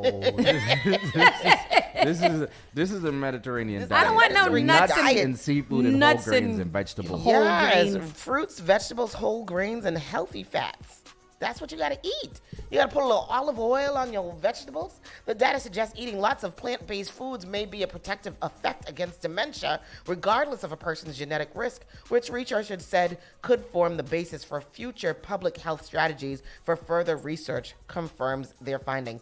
Listen, I could eat a Mediterranean diet, a little lamb with a little lemon potato. With a little feta cheese on a little salad. That's not the one they talking about. That's the one they should be talking about. That one tastes nitrous and it tastes nice. Spicy feta dip was a Didn't we take you to special Mediterranean? You guys gotta go to Anushala. Who is that? Anushala is an Armenian Lebanese restaurant on Mass Ave. Anushala. Ain't that the one we took you to? There's one in Time Out as well. Now they got a couple of them around here. No, you know which one I want to go to? The one that's on because I was like, what is that on your cup? I want to go to the one on and what is it called? Al-Wadi. Is that the one by the base? But the one we went to? No, it's right here on VFW. It's called Al-Wadi. Do they got the same things that the one that we go to on Mass Ave got? Because I like that. That's not Mass Ave where we go to. That's not Mass Ave. Harrison Ave. Harrison Ave. So Harrison Ave's got good Greek. That place that I went to out there in Walpole. Was all right. Y'all got it. Boy, stop. That's nice. The place that I went out there in Walpole, Cosmos, is really, really good Greek. Where else is good Mediterranean food? I like the kebab house out there in Westwood. They just got a lot of food. They serve you a lot of food, but that's good. But I don't know if that's the kind of Mediterranean diet that they're talking about. But anyhow, eat you a good Mediterranean diet. Talking about. Look at. What is it? About to show y'all what a lushala look like. Artichoke. Right here. Oh, that look nice. But I don't want anything I gotta eat with my hands. Fresh. I don't want no olives, and I don't want them little These grains. are called manouches right here. Manouche. I want that. Yes, I know a couple of people named. They're not talking about the look at the ooh, that's a shakshuka. That's just shakshuka. I've got to try this shakshuka. I don't like to look at it, but y'all talk so well about it. I love a shakshuka. Have you had a shakshuka? Mm-hmm. You loved it? No, I haven't had a shakshuka. I had a fatouche. Oh, I like a fatouche salad. I want this little salad over here with this cucumbers. Oh, and my falafel king downtown. Oh yes, y'all falafel king. I'm gonna go there today. No, I'm not.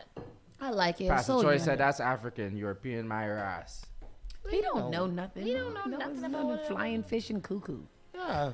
LaWanda said that we gotta watch Tammy Roman and Remy Ma Lifetime movie Girl in the Closet. I don't know, LaWanda. That sounds like bad acting. I was looking at the previews of that. That looks like bad acting. But I tell you one thing, LaWanda. I'm going to watch it. It looked like Young Miami on BMF. Don't do that. Do not do that to them. What? Now Why you Young cute? Miami can't I can't believe this. I want whoever did this to die. Taiwan, why you dead? Taiwan. Taiwan, why you leave me like this? She said Remy Ma doesn't do so well. What? It's a lifetime. It's a lifetime movie with Remy Ma and Tammy Roman. That's for them. That's for y'all. Tammy plays her role. I believe that Tammy does play her role. Tammy plays a role in life. It does. I don't want to watch no Lifetime movie. That's your problem. You're not into the life. But Remy Ma wasn't bad in Queen of the South. Queen of the South? Yes, she was. She was bad? She was terrible, Tony. Lifetime is owned by 2 lesbians who don't like no men. Is that true? No, this is Yeah, it Tristan's got to be. unorthodox. It got to be. His canceled. It What do you got to call be. it? I was relieving him for a quick second. I was like, It's a whole group of them. really? That makes sense. Who owns Lifetime? Go on to the entertainment because Tris don't want me to read no more of the national news. He said it's too It's bad. too depressing. Grizzlies Ja Morant enters counseling program in Florida. No timetable for his return. Good. He's got to sit this one out. He's got to relax. Ja. They coming after the baby too much. He don't know no better. Oh, Ja. He's just a dumb kid, they lobes is not formed yet. Y'all got to stop putting all these pressure on these black men. They're not used to having all this money. They don't know nothing about nothing yet. Because how old is this baby? Probably 15 and a half years old. He's probably 7'9". He's at least 21 because he had to be in the strip club. Oh, no, you only have to be 18 to be in the strip club. So how old is he, 19? Poor little He's 23 years old. Oh. The child knows absolutely nothing. I told y'all He yesterday just was learned going his to rehab. ABCDs maybe about 5 years ago completely. That's crazy. His father looked 23. His father could catch it. Is it his Told y'all father he that was looked going like to Usher? rehab. Yeah, his father do look like Usher. This boy is 6'2", There's a picture 174 There's a pounds. picture with his Hello. father and Usher together. Yes, and they look fine together. They look alike, and that's so weird. How his father look like Usher? They brothers. Weird. Tiger Woods to Erica Herman, you're no sexual abuse victim, just jilted ex-girlfriend. Get tough, Tiger. That's I believe him. I believe him. He said, I was reading, I heard that he said that he put her up in a nice hotel, so he don't know why the hell she's over here acting up, because she's a white woman. She's a whore. Whore. Tiger Woods claims Erica Herman is no victim of sexual abuse, saying in a new court document obtained by TMZ, she's simply a jilted ex-girlfriend. Woods filed the documents on Monday morning in response to Herman saying a non-disclosure agreement she had with the golfing legend should be declared unenforceable under the Federal Speak Out Act, which allows someone to get around an NDA if a dispute involves sexual assault or sexual harassment arises following the initial agreement. Woods says in the docs, Herman has no right to invoke the federal statute because she's never alleged in her filing Woods committed any sexual wrongdoing. In fact, Woods says in the $30 million lawsuit she filed, the one where she alleged Woods booted her from her home and broke an oral tenancy agreement they had, she checked the box for no when asked, does this case involve allegations of sexual abuse? Woods claims Herman is now using the law as a way to litigate her claims publicly in court and get around the NDA that was supposed to force her disputes to be heard in a private arbitration. Let me tell you what this sounds like, and it's very nasty. It's very effed up what this woman is doing, because you are going to use one thing that they have constantly tortured black men with to now get around the fact that you signed a contract saying that once you entered in this relationship, that anything that happens to us needs to be discussed in private and not put my business all out there. So now you're going to claim sexual assault, you nasty error. Oh, she's claiming sexual assault? Yeah, that's what she's saying. She's saying that it was sexual assault. That's why the NDA should be broken, because sexual assault was involved. And I think that is where she becomes a problem. Yeah, she's definitely a problem. Get her. Yeah, he should sue her for using sexual assault against him as a false claim, and that's a nasty, devious false claim, and that's how people like Emmett Till got messed up, and all kinds of people, because his white women want to sit there and cry sexual assault. Listen. I don't like it. Yep. Shut it down, Judge. Shut it down immediately. I bet you it ain't cobbling Asian now. Exactly. Do he look like he need to force you to have sex with him? Right. He's Tiger Woods, y'all. He's Tiger Wood. Tiger Woods, y'all. All the white women in the world would love to be with him. And me. I would like to be with him too.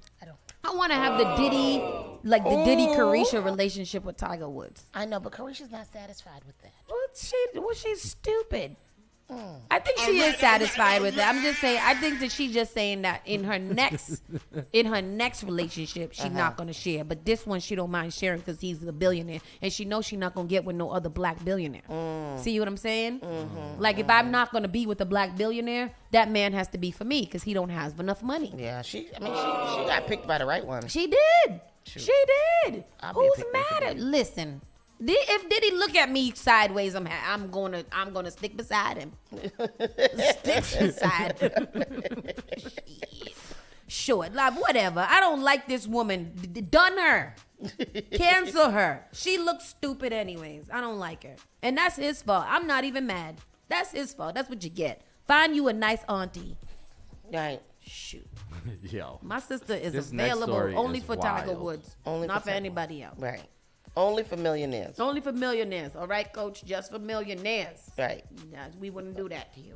Hall pass for millionaires. Yes. Charleston White got stalked by the FBI after someone called saying he has Asian girls held hostage with Glock switches and bombs. Good. He said, I don't know why these boys messing with me when the FBI watching me like this. I like this level of protection. Was also bragging about how good they treated him. The man is a menace. And Charleston is the one who said that he would touch somebody's daughter. He would touch them in they little pee-pee and all kind of things he was saying. It's a nasty man. Word. That's what he get. Good. They should pull him over. So let me see. What he say in the next video? Because I want to see the next video. Because this is them pulling him over. He should be pulled over. He should be jailed. You can't make those kind of threats. I feel like that's just as bad as being an actual predator. I got picked up by the FBI. Head up. He cusses a lot. Picking me up. They was at my mama's house. Somebody called the FBI with a picture when I bought that M50 2 weeks ago. They emailed that picture to the FBI today with me holding that M50 at the gun store. And they said that I got Asian girls. Now, this is what the FBI said. They said I got Asian girls held hostage with Glocks, switches, and bombs. And so what they did was they were watching my live, because they watch my live all the time. So they had Fort Worth Police Department stop me at the store and hold me. Fort Worth Police Department came to me and said, Charles, we don't want no problem. Can you step out the car? Step out the car for what? The FBI. What FBI? Fuck the FBI for, man. We bomb threats or something. So shit, nigga, I put my gun to the side, step out the car, let them search me. They went to taking too long, and I started getting scared. Man, what's taking them so long? Man, I don't know. I'm wondering the same. Is it a warrant out for my arrest? Well, no, it's not a warrant. Man, fuck the FBI won't. Charleston got one good eye. He needs to watch the road. 4 white guys. That look like them niggas that take them drug dealing niggas to jail and make it. I cannot. I like him. I could watch this guy on YouTube all day. He is a menace. Crazy guy. But he is hilarious. I told him F the FBI. Do you got a warrant? What an F you? I put my gun to the side. I stepped out the car and I said, I like people that talk like that. I feel like they always are good storytellers, and they really kind of make you feel the story, and you can visualize it. What happened? Question. Schneider said, question, what would be in your NDA? Ooh. It would be. I'm not going to tell you, Schneider. How many NDAs have you signed in your life? I ain't signed not one. Not one? Nope. I've signed 2. Did you? Tell me about them. I can't tell you about them. Tell me a little bit. Tell me in my ear. I won't tell nobody else. Plead the fifth. Plead the fifth. The only NDAs that I signed is like when you go to do those studies and they're like, you can't say nothing about this study until the stuff come out or whatever like that. But I had to say no learn about that. NDA from no man. I'll sign an NBA though. get NBA a basketball player. I'll sign him. Oh. Wow. Tough crowd.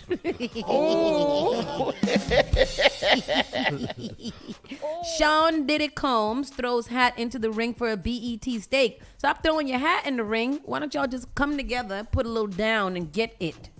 Exactly. Music mogul Sean Diddy Combs is exploring the opportunity to acquire a majority stake in the business, which includes BET, VH1, BET Studios, and the streaming service BET Plus. A source familiar with the matter confirms. Combs joins an increasingly crowded field of possible buyers that include current BET partner and producer Tyler Perry, as well as Weather Channel owner Byron Allen. Oh, he owns the Weather Channel.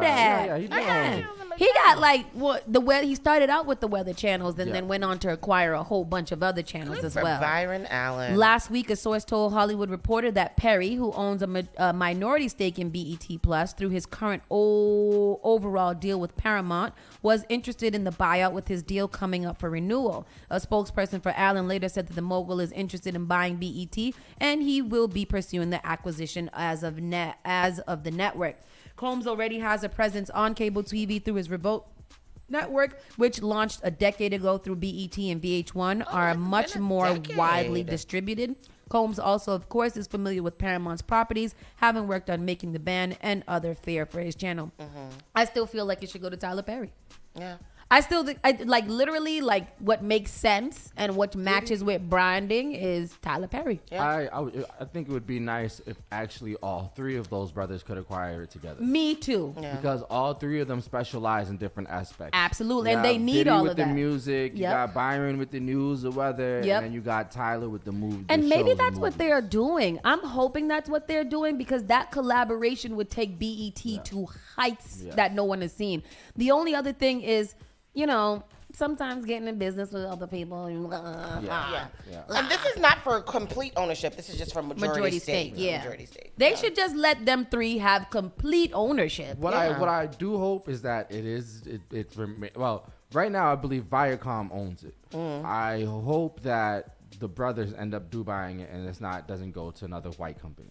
Yeah, well, that's definitely true. Absolutely. So. Yeah. And they should put a stop to it if that is what it is, because Black people should own the Black entertainment television network. That should be a thing, and a stipulation. They should also go back to their original format, playing videos and Teen Summit and Tip doing Drill the music church at on night. Sunday. I like Tip Drill at night. What was it called? BT at Uncut. night? Uncut. Yeah, go back to them, because there's a lot of wild videos. Sukiana and all of them, they got nasty little videos that you put on there at night. I don't want to watch Sukiana. I don't think these videos nowadays could even go on to YouTube. I don't think so.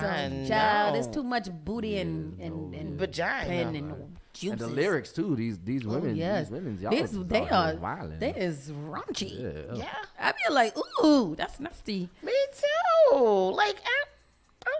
Like this. Ooh. I knew it had to be fake. Lil Meech addresses using prosthetic penis during nude BMF scene. I told y'all. I saw it and I was like, that is absolutely not real. That is not real. No. I'm not watching Especially just now dislodged from the act. No. Lil Meech has responded to the commotion about him using a prosthetic penis in his latest episode of BMF, where he had sex with dancer at Magic City. During the episode that aired on Friday, Lil Meech, who plays his father, Big Meech, made his way to Magic City with his crew, where he ended up meeting a dancer who needed money to pay off tuition. Meech accepted and headed to a back room where he had sex with the woman. That included a scene where his penis was exposed. Fans of the show wasted no time running to social media to talk about the scene and throw jokes about Lil Meech adopting his father's big name due to his size of his genitalia. Is that how he got his name? No. I don't think that's how he. No, they're saying that they taken the name Big because that's what he's not Lil Meech, he's Big Meech. Oh. Other question if Meech was actually nude or using a prosthetic penis. Lil Meech saw all the conversation and left a message under one fan's comment who had something to say about others who thought he was showing his penis on television. So y'all all gonna act like y'all don't know that was fake. Be for real. It was way too high up on the stomach, for one. For two, it looked fake. And before Meech answered back, he said, "Stop hating, B." I don't know. Lil Meech has been growing into a star, blah, blah, blah. But yeah, it was 100% definitely. Oh no, that's what the girl said. And he said, "Stop hating, B." Yeah, he's trying to say it wasn't. He trying to say it was real. Boy, Demetrius. Exactly. Cut it out. That wasn't. First Call of all, him by his full it was name, please. clear, and he had way too much going on inside of that condom for it to be anything. I know what these things. I've seen how these things look, so that's all I know. I've never seen it. I've seen TV programming in sex ed class when I was young. That's how. Yes, that's all I see, and that's all I know. Troy Ave testifies about shooting at T.I. concert. I'd rather die fighting. Oh wow, what's happened there? Who? NYC rapper Troy Ave. What he saying, Tristan? Troy Ave. You guys wouldn't know any of his like recent music, but he has a song with like Tory Lanez and what's his name? The guy from Ray Sherman, Sway Lee. Oh, okay. Sway Lee is from Ray Sherman? Yes. Sway Lee? Yes. The little African? And not when it come from you. He's from Ray Sherman? Yeah, yes. that's the one from Ray Sherman. Yes. I never knew that in my whole What was that life. thing that had the world in a chokehold where we all have to stay still? What is it? That girl is a really fine teaser. Yeah. That's yeah. Yeah.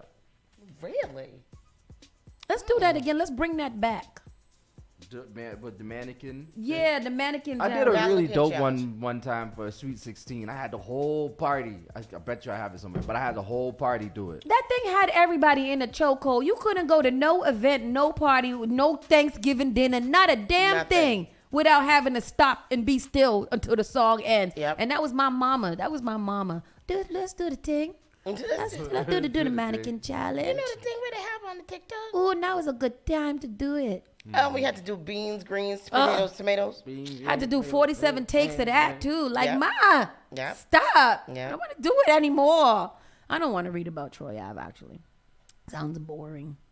Wow. And then there was one. Lil Uzi Vert responds to backlash he received for his satanic lyrics about City Girl JT. What did he say? Something like, I had the y'all City Girls something? I don't know, but little Uzi looked like Satan. He too. I saw a video of him the other day at Rolling Loud. Did you guys see that? No. What did he have? Interesting hair again? Oh, boy. He's been doing some things with his hair. He said, I made a city girl believe in Satan. Not awful. actually Satan, but just basically I make a girl do whatever I say, Lil Uzi Vert explained after confirming the song would be on his new album, The Pink Tape, which he said will be dropping in a couple of months. When asked what his girlfriend JT thought about the lyrics, Uzi replied, she really don't think too much of it. She was there when she heard me make the song. She knows what I really mean. The Just Wanna Rock rapper went on to explain he doesn't believe in Satan and isn't concerning himself with the people accusing him of worshiping Lucifer. People are bored, huh? It's a song lyric about just randomness. Why? Oh, That's he not do the only look like reason the, why they're saying he that. looked like the devil in this right now. This is why they're saying I that. take everything back that I said. Y'all got to see the dance. The real question is, why is she with him? Because he loves her and he got money. This is Rolling Loud. I'm glad I did not go. Wow, Well, Rolling that's Loud looks amazing. crazy. Where do they do that? What does the acres of land got to be like? How much people is that? Yo, the people feel safe there? I have instant anxiety with all of that. That looks fun though. It looks like oh wow. I think this is where he dances. He looks nice. Put it on. Let's hear it. Oh yes. Yes. Oh yeah. Yes. I want to see him dance. Damn. Rock. Project. Oh. Get it. Get it. Oh. He is tiny. Yes. Push it. Leg back. Hand up. Push it. Oh. Ooh, do a little skip. Yo, he must be mad fun to watch. He is the prince of hip hop, isn't he? He is. Look at him. Yes, Papa. Go fast. Ooh, don't stop. I love it. How tall is he? He's about 5. He's the Jiminy Cricket. Is he taller than Tory Lanez? How tall is Lil Uzi? Tory Lanez gonna get you. What he gonna get? He's in jail. He can't get nothing. He can't shoot nobody. He can't do a damn thing. 5'4". Oh, that is Oh, you taller than adorable. Tory Lanez. Oh my goodness. How tall is Tory Lanez? 5'2". No, he's not. Yes, he is. Let me see. Let me Tory see. Lanez is 5'2". I took a picture of Noah and his little girlfriend, and I was like, Tory Lanez claims to be 5'7". Tory Lane's a goddamn liar. That's what he is. That's what he is. He's a goddamn liar. But his arrest report listed his height as precisely 5'3". So Lil Uzi Vert is taller than him. He is. He weighs 120 pounds. Oh, Tory Lane's little Uzi Vert's son. He's the size of Noah. Oh my goodness. That's so sweet. Chemo said Tory Lanez is very small. I saw him in person. You don't describe no man as very small, Chemo. That's mean. He's very small. Oh my goodness. That's so cute. That's adorable. I love it. So wait, how tall is Kevin Hart? He's 5'2". All right, it's time for us to go. That's a little tiny man. He got big money though. He can stand on all his money and be the tallest man in the world. It's crazy. We got a nonstop flight for 202 to the damn Uber Soca cruise. God damn. What? Jesus Christ. Ay, Dios mío. Anyhow, people, that is it in conclusion to this day's reports. And we've got to slide to the side. I'm mad I missed the whole damn restricted. I was preparing for that. Carlos was educating us, girl. Was he? Educated. I'm going to have to go run the track and play it back so I know what's going on. Yeah. Don't forget, you guys, be careful on the roads today. We got a little storm coming in. Yeah. And we're expecting 3 to 6 inches, all right? Woo, 3 to 6. Be safe out that there. Is big inches. Big inches. Yeah, I was going to say, when Chemo said that, I was going to say, you know he's small because Chemo's tiny. She's like 4'11". She's 5 feet. Oh, that's so cute. That's your height. I'm 5'1". No. I'm 5'1". And your arrest report says that's a lie. I'm 5'1", I said. Anti-who. We got to get up out of here. We'll be back tomorrow morning. It is Wednesday. It is Wet Wednesday, Wishful Wednesday, Wanking Wednesday. Yeah, Wanking Wednesday. Wow. Today seems like a day for wanking, but anyways, we gotta go. Bye, everybody. Bye-bye. Turn it on. Turn it up. This is SparkFMOnline.com. Advertise your business, brand, or music on Spark FM. Contact us at SparkFMOnline.com for more information.